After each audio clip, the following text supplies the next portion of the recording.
બનાસકાંઠાનું વડગામ કે જ્યાં કરનાળાથી ધનાલીને જોડતા 8 કિલોમીટર સુધીનો યોગ્ય માર્ગ ન હોવાથી 15 ગામના રહીશોને હાલાકી પડી રહી છે અને આ માર્ગની આસપાસ 80 ખેડૂતોના ખેતરો અને મકાનો પણ આવેલા છે।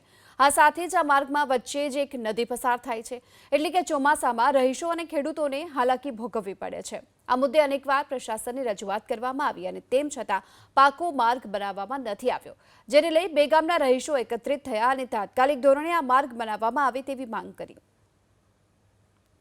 થી કરનાળાથી જે થુર સુધી અંદાજે 8 થી 9 કિલોમીટર રસ્તો જે બંધ છે, માટીનો છે, એ અમારે બહુ તકલીફ પડે છે અને અમારે અહીંથી મોરિયા મુના થઈને જલોત્રા 15-17 કિલોમીટર અંતરે જવું પડે છે અને અહીંથી જો પાકો રોડ ડમરવાળો બની જાય તો અમારે સીધો 8 કિલોમીટરમાં જલોત્રા મળી જાય છે અને પાલનપુર જવામાં પણ અમારે ફાયદો થઈ જાય છે। થોડું ભાડામાં પણ બચાવ થઈ જાય, આર્થિક રીતે ભાડામાં પણ અમારે બચાવ થઈ જાય છે। અમારી એ રજૂઆત છે કે વર્ષોથી આ જોઈન્ટ નદીનો રસ્તો હોય તે આપવા માટે અમારે વરસાદની સમસ્યા હોય કે ચોમાસું આવે, પૂર આવે 2-4 દિવસ કે અઠવાડિયા સુધી તો મોમનવાસ કે મોમનવાસ કે ઘોડિયાલ ફરી અને અમારે આવવું પડે।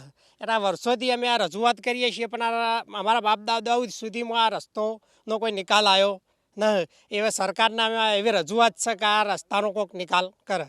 આ રસ્તો છે જ નહીં। મારી 63 વર્ષની ઉંમર છે, 63 વર્ષ ગમે તેવા આવ્યા, સરપંચ આવ્યા, નેતા આવ્યા, પણ કોઈ કર્યું નહીં। અને આ ગામડાના દૂધના વ્યક્તિ લગભગ 45 કુવા છે। આ 45 કુવાનું દૂધ અહીંથી કરનાળા જાય, કરનાળાથી ઘોડિયાલ જાય, ઘોડિયાલથી સરદારપરા જાય, સરદારપરા થઈ અને ચીરોના નાળા ફરીને આ લોકો બધા આવે 45 કુવાવાળા।